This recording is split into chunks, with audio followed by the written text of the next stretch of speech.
Good morning పిల్లలు. ఈరోజు మనం నవోదయ పాఠశాలలో ప్రవేశ పరీక్ష రాసే 5వ తరగతి విద్యార్థుల కోసము మనము నవోదయ సిలబస్ నుంచి పాఠాలు చెప్పుకుందాం. నిన్న సతీష్ సార్ మీకు సిలబస్లో ఏముంటుందో అనేది వివరించడం జరిగింది. మనకు 3 పార్ట్స్ ఉంటాయి. క్వశ్చన్ పేపర్లో 3 పార్ట్స్ ఉంటాయి. ఒకటి మానసిక సామర్థ్యానికి సంబంధించి, తర్వాత రెండవది అంకగణితానికి సంబంధించి, మూడవది భాషకు సంబంధించి. ఓకేనా? మనకు ముఖ్యమైన ఇందులో అన్నీ ముఖ్యమే, అన్ని భాగాలు కూడా ముఖ్యమే. కాకపోతే చాలామంది పిల్లలు ఈ విభాగం అంటే భయపడతారు, అదే అంకగణితం. మన అంకగణితం గురించి నేర్చుకుందాం. ఈ అంకగణితం నుంచి 25 మార్కులు ఉంటాయి, 20 ప్రశ్నలు ఉంటాయి. ప్రతి ప్రశ్నకు 1.5 అన్నట్టు 1.25 అంటారు, 1.5 మార్కులు ఉంటాయి.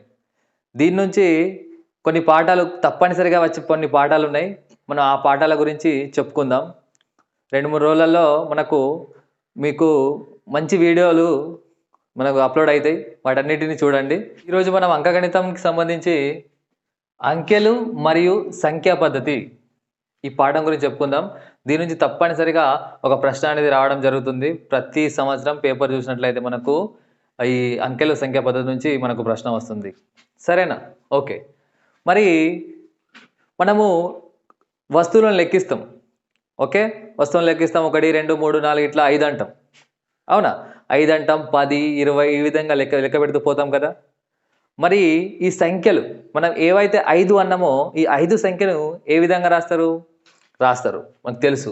వేటిని ఉపయోగిస్తారు? రాస్తారు 1, 2, 3, 4, 5, 6, 7, 8, 9. ఏంటివి? నిజానికి వీటిని మనం ఏమనాలి అంటే 0. ఇంకోటి, వీటిని సంఖ్యలు రాయడానికి ఉపయోగించినటువంటి గుర్తులు అనాలి. ఏమనాలి? వీటిని సంజ్ఞలు అంటారు, సంజ్ఞలు. కానీ మనం ఏమంటాం? వీటిని అంకెలు అని. మన వ్యవహారికంలో ఏమని పలుకుతున్నాం? వీటిని అంకెలు. మనం ఒక సంఖ్య రాస్తాం 23. 23లో ఏముంది? 2 ఉంది మరియు 3 ఉంది. ఈ 2 గుర్తులు ఉన్నాయి. ఈ 2 గుర్తులను ఈ విధంగా రాసినట్టయితే ఆ సంఖ్య ఏమైంది? 23 అనేది అంది. మనకు 0 నుంచి 9 వరకు 0 ఇటువైపు రాస్తే 0, 1, 2 ఇవి సంఖ్యలు రాయడానికి ఉపయోగించినటువంటి సంజ్ఞలు అంటే గుర్తులు. ఇవి సంఖ్యలు రాయడానికి ఉపయోగిస్తారు. మరి వీటిని ఏమంటున్నాం మనము? అంకెలు అని అంటున్నాం. అంకెలు. మరి అంకెలు అని అనాలా అంటే మనం కొన్ని సందర్భాలలో వీటిని కూడా సంఖ్యలు అని అనొచ్చు. మనం రూల్ నెంబర్ అంటాం కదా, క్రమ సంఖ్య 1, క్రమ సంఖ్య 2. కాబట్టి అటువంటి సందర్భాలలో మనం వీటిని సంఖ్యలని కూడా అనొచ్చు. అంటే వీటిని ఉపయోగించి మనము మీరు ఏ సంఖ్య రాసినా కూడా ఇవే అంకెలను అంటే లేకపోతే ఇవే గుర్తులను మనం ఉపయోగించడం అనేది జరుగుతుంది. రైట్. మరి మొత్తం మనము సంఖ్యా వ్యవస్థ, ఈ సంఖ్యా పద్ధతి కింద చూసుకున్నట్లయితే మనకు కొన్ని సంఖ్యా సమితులు ఉన్నాయి. కొన్ని సంఖ్యల గురించి, వాటి పేర్ల గురించి మనము నేర్చుకుందాం. రైట్. మొదటిది సహజ సంఖ్యలు.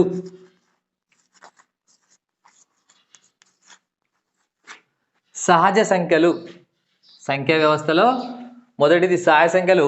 ఈ సహజ సంఖ్యలను ఇంగ్లీష్ అక్షరాలలోని పెద్ద అక్షరం Nతో సూచిస్తారు, క్యాపిటల్ Nతో సూచిస్తారు. మరి ఇవి ఏ విధంగా ఉంటాయి? సహజ సంఖ్యలు అంటే ఏంటి? మీకు కొత్తగా అనిపించవచ్చు, 5వ తరగతి కదా, కొత్తగా అనిపించవచ్చు. మనము వస్తువులను లెక్కించేటప్పుడు ఏ విధంగా లెక్కిస్తాము? 1, 2, 3, 4 ఈ విధంగా లెక్కిస్తూ పోతాం కదా. ఇక ఈ విధంగా లెక్కించడానికి ఉపయోగించే సంఖ్యలను సహజ సంఖ్యలు అని అంటారు. మరి ఎంతవరకు లెక్కించవచ్చు? అనంతమైన సంఖ్యలను మనం లెక్కించవచ్చు. మీరు కూర్చొని లెక్కిస్తూ పోతే చనిపోయే వరకు లెక్కించినా కూడా సంఖ్యలనేవి ఒడిసిపోవు. ఓకేనా? దీన్ని ఏ విధంగా చదవాలి మరి? సహజ సంఖ్యలు n సెట్ ఆఫ్ 1, 2, 3 అనంతం. ఓకేనా? ఈ విధంగా అనంతానికి సంబంధించిన ఒక గుర్తును కూడా రాయొచ్చు ఇక్కడ. దీన్ని ఇన్ఫినిటీ అంటారు. ఈ విధంగా లెక్కించడానికి ఉపయోగించేటువంటి సంఖ్యలను ఏమంటారంటే సహజ సంఖ్యలు అంటారు. ఇది సహజ సంఖ్యల యొక్క సమితి. ఈ విధంగా రాస్తే సమితి అని మనం చదవాలి.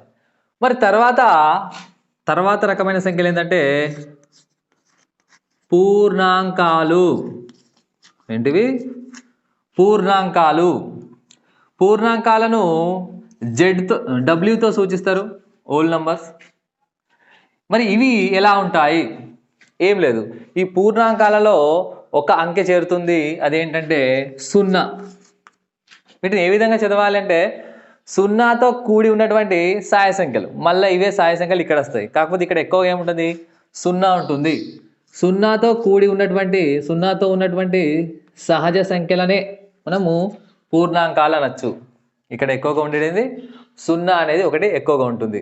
తర్వాత సంఖ్యలు వచ్చేసి పూర్ణ సంఖ్యలను జెడ్తో సూచిస్తాం మనము. మరి ఈ పూర్ణ సంఖ్యలు ఏ విధంగా ఉంటాయంటే మీకు కొన్ని సంఖ్యలను పరిచయం చేయాలి. ఇక్కడ మనకు ఈ విధంగా 1, 2, 3 ఇలా ఉన్నాయి కదా, వీటిని మనము ధన సంఖ్యలు అని కూడా అనొచ్చు. వీటి ముందు ఈ గుర్తును వాడచ్చు,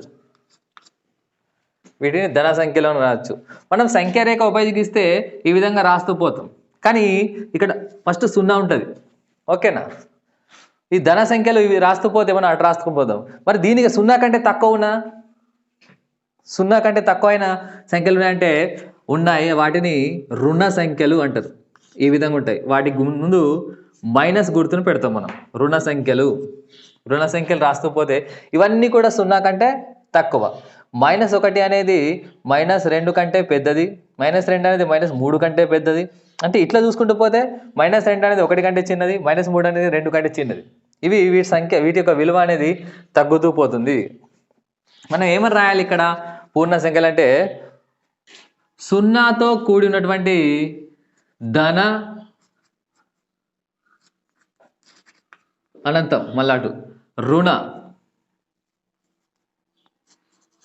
ఇటు అనంతం. 0తో కూడినటువంటి ధన రుణ సంఖ్యల యొక్క సమితిని పూర్ణ సంఖ్యల సమితి అంటారు. మరి 0 నుంచి కుడి వైపున పోతే విలువ అనేది పెరుగుతూ పోతుంది, 0 నుంచి ఎడమ వైపున వస్తే ఆ సంఖ్యల యొక్క విలువ అనేది తగ్గుతూ వస్తుంది. అంటే ఇటువైపున అన్నీ కూడా 0 కంటే తక్కువనే. వీటి మీద చాలా లెక్కలు ఉంటాయి మనకు సూక్ష్మీకరణలో, మనం తర్వాత చెప్పుకుందాం. పూర్ణ సంఖ్యల సమితి అంటే ఈ విధంగా ఉంటుంది. ఏమని చదవాలి దీన్ని? 0తో ఉన్నటువంటి ధన రుణ సంఖ్యల సమితిని ఏమంటాం మనం? పూర్ణ సంఖ్యలు అని అంటాం. దీన్ని జెడ్తో సూచిస్తాము. ఓకేనా? ఇక తర్వాత వచ్చేసి అకరణీయ సంఖ్యలు.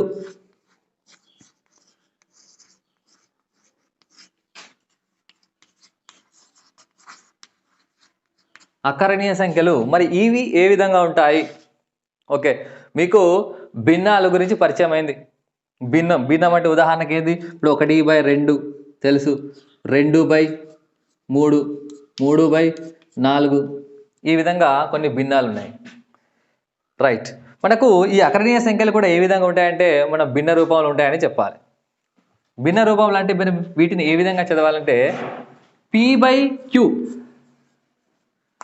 ఇప్పుడు P ఏదైనా పూర్ణాంకం, Q ఏదైనా పూర్ణాంకం, రెండు కూడా పూర్ణ సంఖ్యలు అనుకుందాం. పూర్ణ సంఖ్యలు కూడా మైనస్ కూడా ఉండొచ్చు ఇక్కడ. అంటే -1/2, 1 -2/3 ఇలాంటి సంఖ్యలు కూడా P/Q రూపంలో ఉండి Q అనేది ఎప్పటికీ 0కు సమానం కాకూడదు. Q ≠ 0 అని రాస్తాం. P/Q రూపంలో ఉండి Q అనేది 0 కాకుండా ఉంటే, మరి Q దగ్గర 0 రాసినాం అనుకోండి, అప్పుడు ఏమవుతుంది? ఉదాహరణకు P5 అనుకుందాం, Q 0 అనుకుందాం. మరి దీని విలువ ఎంత అవుతుంది? అనంతం అవుతుంది. ఎందుకు అనంతం అవుతుందంటే మనం 5ను 0తో భాగించేటప్పుడు భాగఫలంలో ఏ సంఖ్య అయినా రాయొచ్చు, అప్పుడు మళ్ళీ జవాబు ఎంత వస్తుంది? 0 వస్తుంది. ఓకేనా? కాబట్టి మనం అకరణీయ సంఖ్యలను ఏ విధంగా చెప్పొచ్చు అంటే P/Q రూపంలో ఉండి Q 0 కాకుండా ఉన్నట్లయితే అటువంటి సంఖ్యల యొక్క సమితిని అకరణీయ సంఖ్యలనే అంటారు. రైట్, ఇగో ఇవి అకరణీయ సంఖ్యల సమితి. ఉదాహరణకు మరి ఇవి ఎన్ని రాయొచ్చు అంటే అనంతంగా రాయొచ్చు. ఇది అకరణీయ సంఖ్య కాదు, ఎందుకంటే Q ఎప్పుడు కూడా 0 ఉండకూడదు. రైట్, మనం మళ్ళీ ఫస్ట్ నుంచి చూసినట్లయితే ఇక్కడ చూడండి, సాయ సంఖ్యలు 1, 2, 3, 4 ఈ విధంగా లెక్కిస్తూ పోతాం, అనంతంగా ఉంటాయి. మరి పూర్ణాంకాలు అన్నవి ఇక్కడ పూర్ణాంకాలలో సాయ సంఖ్యల సమితి ఉంటుందా అంటే ఉంటుంది. మళ్ళీ ఇక్కడ నుంచి మొదలు పెడితే అవి సాయ సంఖ్యలే కదా. రైట్, మరి పూర్ణ సంఖ్యలు అన్నాం. పూర్ణ సంఖ్యలలో మరి ఈ పూర్ణాంకాలు ఉంటాయి, సాయ సంఖ్యలు కూడా ఉంటాయి. చూడండి, అటు సున్నాతో ఉంటే పూర్ణాంకాలు, 1 నుంచి ఉంటే సహాయ సంఖ్యలు. మరి అకరణీయ సంఖ్యలలో ఏముంటాయి? మరి ఇవి ఉంటాయా? పూర్ణ సంఖ్యలు, పూర్ణాంకాలు, సహాయ సంఖ్యలు ఇవన్నీ ఉంటాయంటే ఉంటాయి. ఎలా ఉంటాయంటే ఉదాహరణకు ఈ 4 ఉన్నది. ఈ 4ను మనం ఏమని రాయొచ్చు? 4/1 అని రాయొచ్చు. అప్పుడు దాని విలువ ఎంత అవుతుంది? మళ్ళీ 4 అవుతుంది. కాబట్టి ఇది భిన్న రూపాలు ఉంది కదా. ఈ అకరణీయ సంఖ్యలలో ఈ పైన ఉన్నటువంటి అన్ని సంఖ్యలు వస్తాయి. మరి -2 ఉంది. -2ని ఏ విధంగా రాయొచ్చు? మళ్ళీ -6/3 అని రాయొచ్చు. అప్పుడు కూడా ఈ -2 అనేది ఈ అకరణీయ సంఖ్యలలో ఉన్నట్టే. -6/3 ఇందులో రాసినామంటే -2 ఉన్నట్టే కదా. కాబట్టి ఇవన్నీ సంఖ్యలు కూడా ఈ అకరణీయ సంఖ్యలలో ఉంటాయి. అర్థమైందా? ఓకే. ఇవి సహాయ సంఖ్యలు, పూర్ణాంకాలు, పూర్ణ సంఖ్యలు, అకరణీయ సంఖ్యల గురించి. తర్వాత కరణీయ సంఖ్యలు. మరి కరణీయ సంఖ్యలు అంటే ఏంటి? ఈ కరణీయ సంఖ్యలు అంటే చెప్పే ముందు మీకు వర్గం గురించి చెప్పాలి. వర్గం. ఈ వర్గం అంటే ఏంటంటే ఉదాహరణకు ఇలా రాసినాం అనుకోండి. 2 × 2 దీని విలువ ఎంత? 4. కానీ ఈ 2 × 2ను మనం ఈ విధంగా కూడా రాయొచ్చు. దీన్ని ఏమని చదువుతారు? 2 లేదా 2 యొక్క వర్గము అని చదవచ్చు. తర్వాత 3 × 3 దీని ఏమని రాయొచ్చు? 3 ముళ్ళు ఎంత? 9. దీని ఏమని రాయొచ్చు? 3/2 అని రాయొచ్చు. ఓకేనా? మరి నేను ఈ విధంగా చెప్తా, 3 యొక్క వర్గం 9 అంట. కరెక్టేనా? ఇది వర్గం అని చెప్పిన కదా. 3 యొక్క వర్గం 9. ఎందుకు 9? మళ్ళీ 3/2 రాసి దీన్ని ఘాతాంకం అని చదవాలి. 3/2 రాసినామంటే 3ను 2 సార్లు వేసి గుణకారం చేసినట్టు. కాబట్టి దీని యొక్క విలువ ఎంత వస్తుంది? 9. మనం చదివేటప్పుడు ఏ విధంగా చదవచ్చు? 3 యొక్క వర్గము 9కి సమానము అని చదవచ్చు. మరి వర్గం అంటే ఈ విధంగా ఉంటుంది. ఓకేనా? ఇది వర్గం అనేది. రైట్.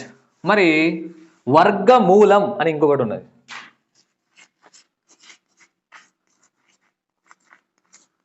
వర్గమూలం.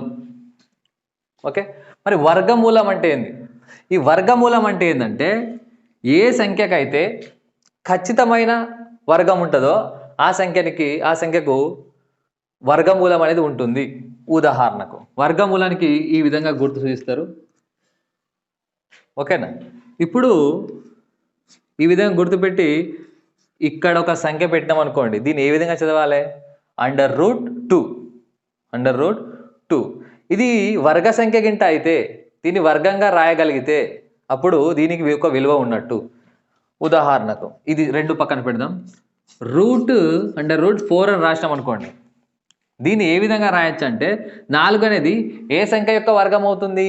ఇంతకుముందు చెప్పిన 2 యొక్క వర్గం అవుతుంది. ఈ 2 యొక్క వర్గం అనేది 4 సమానం. ఓకేనా? అంటే √4ని ఏ విధంగా రాయొచ్చు? మనము 2 × 2 అని రాయొచ్చు. √9ని ఏ విధంగా రాయొచ్చు?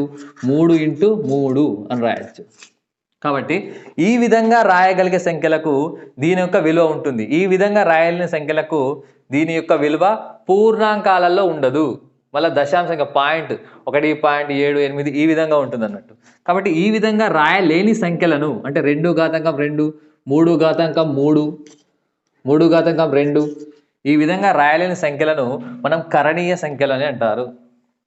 నెక్స్ట్ ఇప్పుడు ఉదాహరణ రాద్దాం. ఇప్పుడు కరణీయ సంఖ్యలు అంటే పరిపూర్ణ వర్గం అనేది లేని సంఖ్యలు. ఓకేనా?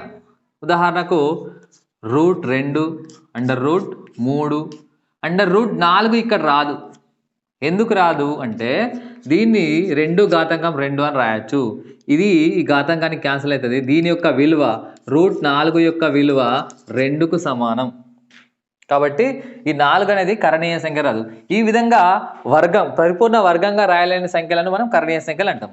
√2, √3, తర్వాత √5 వస్తుంది, తర్వాత √6, తర్వాత √7, √8, √9 ఇది రాదు. ఇంతకుముందు చెప్పిన ఎందుకు రాదంటే దీన్ని 3/2 అని రాయొచ్చు. కాబట్టి దీని విలువ ఇది క్యాన్సిల్ అవుతుంది. దీని విలువ మళ్ళీ 3కు సమానం. √9కి వర్గమూలం ఉంటుంది. అది ఏంది 3. √9 యొక్క వర్గమూలం ఎంత 3. ఓకేనా? ఈ విధంగా ఉంటాయి కరణీయ సంఖ్యలు. దేనికైతే వర్గమూలం అనేది ఉండదో అంటే ఒక సంఖ్యను మళ్ళీ అదే సంఖ్యతో గుణించలేము. దీని యొక్క 9ని 3 మూల రాస్తున్నాం కదా, ఆ విధంగా ఈ సంఖ్యలను రాయలేమన్నట్టు. ఇప్పుడు 8ని 2 4 8 అని రాయొచ్చు, కానీ 2 వేరు 4 వేరు. ఓకేనా? కాబట్టి ఈ విధంగా రాయలేని సంఖ్యలను మనం కరణీయ సంఖ్యలు అంటాం. ఉదాహరణకు ఇవి. Okay, right. మరి దీనికంటే మనం ఇంకోటి చెప్పుకోవాలి, వర్గ సంఖ్యలు.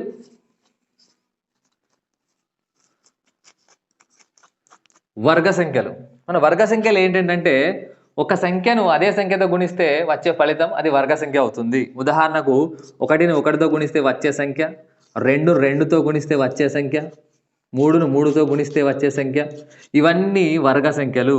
అంటే దీన్ని 1 ఘాతాంకం 2, 2 ఘాతాంకం 2, 3 ఘాతాంకం 2 అనే విధంగా రాయొచ్చు. వర్గ సంఖ్యలు ఇది కూడా ఇంపార్టెంట్. ఇది తెలుస్తుంది మనకు. వర్గ సంఖ్యలు 1 4 9, తర్వాత 4 4 16, 5 5 25, 6 6 36, ఈ విధంగా వర్గ సంఖ్యలు ఉంటాయి. ఈ వర్గ సంఖ్యలకు ఖచ్చితమైన వర్గమూలం ఉంటుంది. అంటే ఏమని చెప్పి నేను √4కు దీని యొక్క వర్గమూలం ఎంత 2. ఎందుకు 2? దీన్ని 2 ఘాతాంకం 2 అని రాయొచ్చు. ఈ ఘాతాంకం 2 అనేది ఇది క్యాన్సిల్ చేయబడుతుంది. తర్వాత √9కి ఖచ్చితమైన వర్గమూలం ఉంటుంది. దీని యొక్క వర్గమూలం ఎంత 3. ఓకేనా? ఇవి ఏ సంఖ్యనైతే ఒక సంఖ్యను అదే సంఖ్యతో గుణించగా వచ్చే సంఖ్యలు అన్నీ కూడా వర్గ సంఖ్యలు అంటారు. వీటికి ఇంకో పేరున్నది, వీటిని చతురస్ర సంఖ్యలు అని కూడా అంటారు. ఏంటివి? చతురస్ర సంఖ్యలు.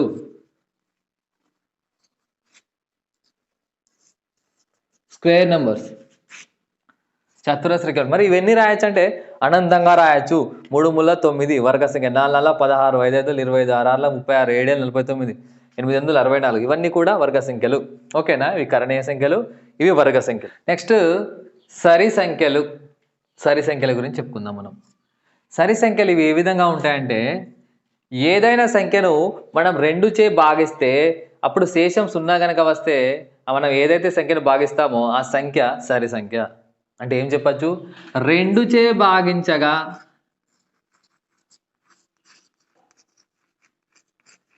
శేషం 0 వచ్చే సంఖ్యలు అన్నీ కూడా సరి సంఖ్యలే. శేషం 0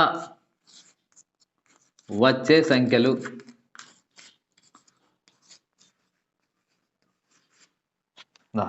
మనం 3ను 2తో భాగించినాం అనుకోండి, 2 2తో భాగిస్తే శేషం 0 వస్తుంది. 2 ఎక్కం 2 తీసేస్తే 1, కాబట్టి ఇక్కడ శేషం ఎంత వచ్చింది? 1 వచ్చింది. 3 అనే సరి సంఖ్య కాదు. 4ను 2తో భాగించినాం అనుకోండి, 2 2 4 తీసేస్తే 0, అప్పుడు శేషం 0 వచ్చింది కదా. కాబట్టి ఈ 4 అనేది సరి సంఖ్య. ఓకే, మరి మీకు ఒక ఐడియా వచ్చింది. 2 తర్వాత 4, మరి తర్వాత 5 ఉంటుందా? ఉండదు. 6 ఉంటుంది కదా. రైట్. ఈ సరి సంఖ్యలు ఏ విధంగా ఉంటాయి? 2 4 6 8 10 12, అంటే 2 ఎక్కంలో వచ్చే సంఖ్యలు ఉన్నాయి కదా, ఇవన్నీ కూడా సరి సంఖ్యలే. లేదా మనము ఒక 326 అనే సంఖ్య చూసినాం. మరి ఇది సరి సంఖ్యనా కాదా అని ఎలా చెప్పచ్చు అంటే, ఇంకో పద్ధతి ఉన్నది. 1ల స్థానంలో ఉన్న సంఖ్య చూడాలి మనం. 1ల స్థానంలో ఉన్న అంకె, 1ల స్థానంలో అంకె 0 కానీ 2 కానీ 4 కానీ 6 కానీ 8 కానీ ఉన్నట్లయితే ఆ సంఖ్య మనం మొత్తం సంఖ్య సరి సంఖ్య అని చెప్పొచ్చు. ఓకేనా? ఇంకోటి తీరు ఏం చెప్పి నేను, 1ల స్థానంలో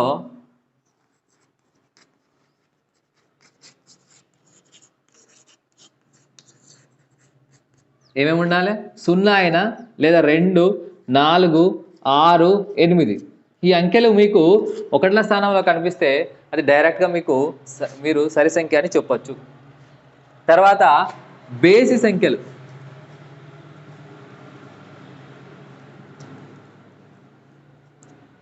మరి బేసి సంఖ్యలు, ఈ బేసి సంఖ్యలు ఏ విధంగా ఉంటాయంటే దీనికి వ్యతిరేకంగా ఉంటాయి. 2చే భాగించేటప్పుడు శేషం 1 వచ్చే సంఖ్యలను బేసి సంఖ్యలని అంటారు. 2చే భాగించగా శేషం 1 రావాలి. అవి ఎలా ఉంటాయి శేషం 1 వచ్చే సంఖ్యలు? ఉదాహరణకు 1 3 5 ఇవి కాకుండా ఉంటాయి కదా, అవన్నీ కూడా ఇదే. రైట్. 1 3 5, తర్వాత 7, 9, 11, 15 ఇలా. వీటిని మనం 2 చేత భాగించేటప్పుడు శేషం ఎంత వస్తుంది? 1 వస్తుంది. 3ను భాగించడం ఇంతకుముందు శేషం 1 వచ్చింది. ఓకేనా? మరి వీటిని ఒక పెద్ద సంఖ్యలో ఒక ఇచ్చిన పెద్ద సంఖ్యను 323 ఉన్నది అనుకుందాం. ఇది బేస్ సంఖ్యనా సరి సంఖ్యనా అని చెప్పను. సరి సంఖ్య అని చెప్పాలంటే ఒకట్ల స్థానంలో 0, 2, 4, 6, 8 ఉండాలి. అది సరి సంఖ్య. మరి బేస్ సంఖ్యను కూడా మనం సింపుల్గా గుర్తించవచ్చు. ఒకట్ల స్థానంలో ఏముండాలంటే అప్పుడు ఒకట్ల స్థానంలో 1, 3 ఒకట్ల స్థానంలో ఏమేమి ఉండాలి? 1 కానీ 3 కానీ 5 కానీ 7 కానీ 9 కానీ 9 1, 3, 5, 7, 9 ఇవి ఉన్నట్లయితే వీటిని ఏమంటారంటే బేసి సంఖ్యలు అని అంటారు. అది ఎంత పెద్ద సంఖ్య ఇచ్చినా కూడా ఒకట్ల స్థానంలో ఈ అంకెలు కనిపిస్తే మీకు అది బేస్ సంఖ్య అని చెప్పొచ్చు. ఈ అంకెలు కనిపిస్తే సరి సంఖ్య అని చెప్పొచ్చు. ఓకేనా? రైట్. ఇది సరి సంఖ్యలు బేస్ సంఖ్యల గురించి. నెక్స్ట్ విలువ.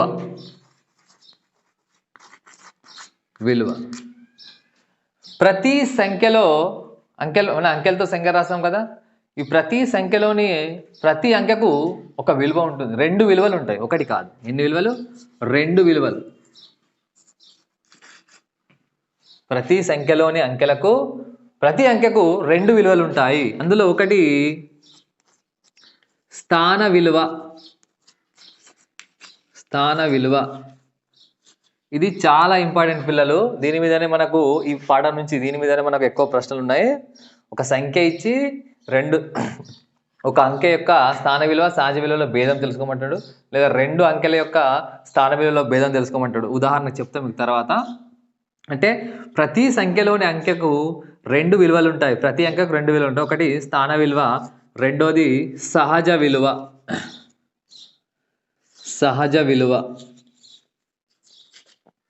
మరి స్థాన విలువ అంటే ఏంటి? స్థాన విలువ అంటే ఆ సంఖ్య యొక్క అంకె యొక్క స్థానాన్ని బట్టి వస్తుంది. ఉదాహరణకు 325 అని అనుకుందాం. ఇక్కడ 5కు స్థాన విలువ ఉంటుంది, 2కు స్థాన విలువ ఉంటుంది, 3కు స్థాన విలువ ఉంటుంది. మీకు తెలుసు ఇది ఏ స్థానం అంటే ఏం చెప్తారు? ఇది ఒకట్ల స్థానము, ఇది 10ల స్థానము, ఇది 100ల స్థానం అని చెప్తున్నారు. మరి ఏ స్థానంలో ఉంటే ఆ స్థాన విలువ వస్తుందని చెప్పిన కదా. ఇది ఒకట్ల స్థానంలో ఉంటున్నది కాబట్టి దాని యొక్క స్థాన విలువ ఇంటూ 1తో గుణిస్తే 5. ఇది 10ల స్థానం ఉన్నది కాబట్టి దీని యొక్క స్థాన విలువ 10తో గుణిస్తే ఎంత వస్తుంది? 10 రెట్ల 20. దీన్ని విస్తరించి రాయడం మీరు నేర్చుకున్నాడు. ఇది 100ల స్థానంలో ఉన్నది కాబట్టి దీని యొక్క స్థాన విలువ ఎంత? 100 × 3, 300. అంత అవసరం లేదు. మనం స్థాన విలువ చాలా సింపుల్గా చెప్పచ్చు. ఏంటంటే మనం దీన్ని ఏమని చదువుతాం? 3ను 300 అని చదువుతాం కాబట్టి దీని స్థాన విలువ 300. 2ని ఇక్కడ ఏమని చదువుతాం? 20 అని చదువుతాం కాబట్టి దీనికి స్థాన విలువ 20. 5ని ఏమని చదువుతాం? 5 అని చదువుతాం. దీని వల్ల స్థాన విలువ ఎంత? 5. ఒకట్ల స్థానం ఉన్నప్పుడు 1తో గుణిస్తే ఎంత వస్తుందో అంత స్థాన విలువ వస్తుంది. 10ల స్థానం ఉన్నప్పుడు 10 రెట్ల 20. 100ల స్థానం అంటే 100 × 300. ఓకేనా? అదే దీని యొక్క స్థానాల్లో మార్చినాం అనుకో 523 రాసినాం. అప్పుడు కూడా దీని యొక్క స్థాన విలువ 5 అంటామా? అనము. ఎందుకు ఇది? ఇప్పుడు 5 అనేది 100ల స్థానానికి వచ్చింది. ఇటువంటి సంఖ్యలు ఉన్నప్పుడు 100ల స్థానంలో 5 ఉన్నది కాబట్టి దీని యొక్క స్థాన విలువ ఎంత? అప్పుడు 500. దీనిది 20, దీన్ని 3. అర్థమైందా స్థాన విలువ అంటే? ఎలా రాయొచ్చు మనము? దీన్ని విస్తరించి రాస్తే 300 + 20 + 5. ఇక్కడ 300 రాసినాం కదా కాబట్టి 3 యొక్క స్థాన విలువ 300, 2 యొక్క స్థాన విలువ 20, 5 యొక్క స్థాన విలువ 5. 523లో ఇప్పుడు 5 యొక్క స్థాన విలువ 500 అవుతుంది, 2 యొక్క స్థాన విలువ 20 అవుతుంది, 3 యొక్క స్థాన విలువ 3 అవుతుంది. ఓకేనా?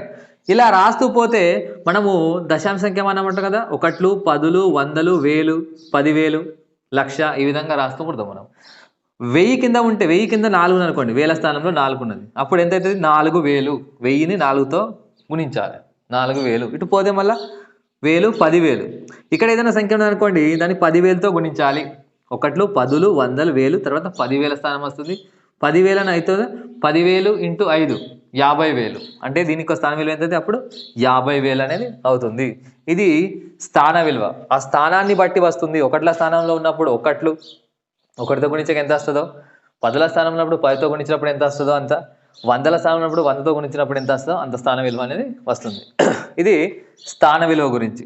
ఓకే, తర్వాత సహజ విలువ. సహజ విలువ అంటే సింపుల్, చాలా సింపుల్. దీని ఇంకో పేరు ఉన్నది ముఖ విలువ. దీని ముఖ విలువ అని కూడా అంటారు. ఫేస్ వాల్యూ, ఇంగ్లీష్లో అయితే ఫేస్ వాల్యూ మనం అంటాం కదా. సహజ విలువ లేదా ముఖ విలువ. ముఖ విలువ అంటే ఏం లేదు పిల్లలు, ఇక్కడ 5 యొక్క ముఖ విలువ లేదా సహజ విలువ 5. అది ఎంత ఉంటే అంత. సహజ విలువకు ఎటువంటి మార్పులు అనేవి ఉండవు. ఉదాహరణ నన్ను చూసిన అనుకోండి, నన్ను చూసి ఏమంటారు, నేను తెలిసిన వాళ్ళు అరే ఈయన మోతిరావు అంటాడు. ఫేస్ని చూసి ఇతను మోతిరావు అంటారు. ఇప్పుడు నేను చేసే పని గురించి తెలిసినప్పుడు వాళ్ళు ఏమంటారు అంటే అది నా స్థానం అనుకోవాలి. నేను ఇతను ఒక ఉపాధ్యాయుడు, అతను ఒక టీచర్ అని అంటారు. ఇది ఒక స్థానము. ఆ ఫేస్ వాల్యూ ఏంది, ఫేస్ చూడంగానే మోతిరావు అని అంటారు. ఓకేనా. ఇక్కడ కూడా సహజ విలువ అంటే ఏంది, నీ చూసినప్పుడు ఏమైతే కనిపిస్తుందో అదే సహజ విలువ అవుతుంది. ఇప్పుడు దీని యొక్క సహజ విలువ 5, 2 యొక్క సహజ విలువ 2, 3 యొక్క సహజ విలువ 3. కానీ స్థాన విలువ అది ఏ స్థానంలో ఉంటే ఆ విలువ వస్తుంది. ఇక్కడ 3 యొక్క స్థాన విలువ ఏమో 300, సహజ విలువ 3. 2 యొక్క స్థాన విలువ ఏమో 20, సహజ విలువ మళ్ళీ 2. ఇక్కడ కూడా 5 యొక్క సహజ విలువ 5, 2 యొక్క సహజ విలువ 2, 3 యొక్క సహజ విలువ 3. అంటే ఎంత పెద్ద సంఖ్య ఉన్నా ఆ సంఖ్యలో అంకె యొక్క సహజ విలువ చెప్పండి అంటే ఎంత ఉంటే అంతే చెప్పాలి. రోమన్ సంఖ్యలు మనం సంఖ్య రాయడానికి 0, 1, 2, 3, 4, 5, 6, 7, 8, 9 ఈ గుర్తులను ఉపయోగిస్తాం, లేదా వీటిని అంకెలు అంటారని చెప్పిన. మరి రోమన్ సంఖ్యలు అంటే ఏంటి? ఇవి కూడా ఒక రకమైన గుర్తులను ఉపయోగించి ఈ సంఖ్యలు రాస్తారు. సంఖ్యలు మీరు కొంతమంది ఇళ్లలో గోడ గడియారాల్లో ఇటువంటి సంఖ్యలు చూసి ఉంటారు, చూసారా?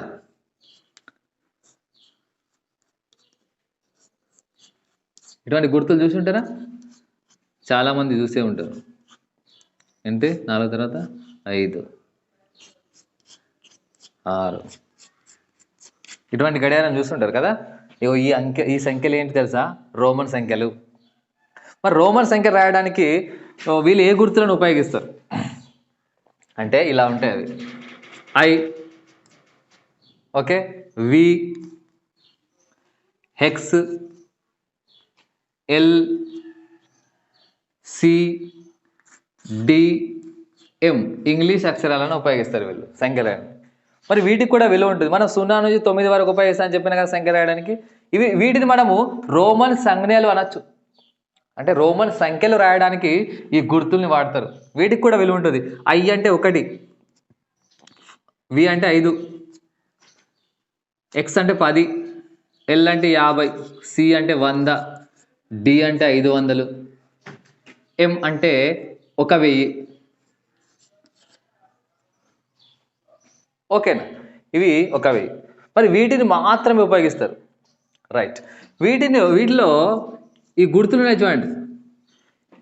ఈ గుర్తు ఉదాహరణకు ఇప్పుడు కొన్ని రాద్దాం. 10 వరకు రాద్దాం. 10 వరకు 1, 2 ఐలు అంటే 2, 3 ఐలు అంటే 3. కానీ 4 రాయడానికి 4 ఐలు రాయొద్దు. ఎలా రాయాలంటే 5 నుంచి 1 తీసేయాలి. ఇది 5 పెద్ద సంఖ్య. దీనికి ఎడమవైపున చిన్న సంఖ్య రాస్తే అంటే 1 రాస్తే తీసేసినట్టు, అప్పుడు ఇది 4 అవుతుంది. 5 నుంచి 1 పోతే 4. ఇందులో ఏ గుర్తునైనా 3 సార్లు కంటే ఎక్కువ వాడద్దు. ఇంకొకటి, ఐని మాత్రమే 3 సార్లు వాడాలి. తర్వాత మళ్ళీ ఎక్స్ని కూడా 3 సార్లు వాడచ్చు. తర్వాత సిని కూడా 3 సార్లు వాడచ్చు. చూద్దాం మరి. ఇది 4, 5 అంటే 5కు గుర్తున్నది. తర్వాత 6. ఇటువైపు రాయాలి. ఇప్పుడు చిన్న సంఖ్య, పెద్ద సంఖ్యకు కుడి వైపున చిన్న సంఖ్య రాస్తే అప్పుడు కలపాలి ఆ చిన్న సంఖ్యను. ఎడమవైపు రాస్తే తీసేయాలి. 6, 7, 8, 3 రాస్తున్నా, కలుపుడే కదా. మళ్ళీ 9, మళ్ళీ 3 సార్లు రాయదని చెప్పి 4 సార్లు రాయదని చెప్పినది. 9 ఎలా రాస్తాము? 10 నుంచి 1 తీసేస్తాం. ఇప్పుడు 9, 10, ఓకే రైట్. ఈ విధంగా మనము రోమన్ సంఖ్యలు రాస్తాము. వీటి గురించి కొన్ని ఒక్కొక్క సంఖ్య చెప్పాలంటే కొంచెము మీరు చూడండి, పుస్తకంలో నవోదయకు సంబంధించిన ప్రవేశ పరీక్షకు సంబంధించిన బుక్ తీసుకోండి, అందులో ఉంటుంది. తర్వాత మిగతాది కొన్ని ఈ సంఖ్యా వ్యవస్థకు సంబంధించి కొన్ని మనం లెక్కలు చెప్పుకుందాం, ఉదాహరణ లెక్కలు వేరే నెక్స్ట్ వీడియోలో చెప్పుకుందాం. ఓకేనా? బాయ్.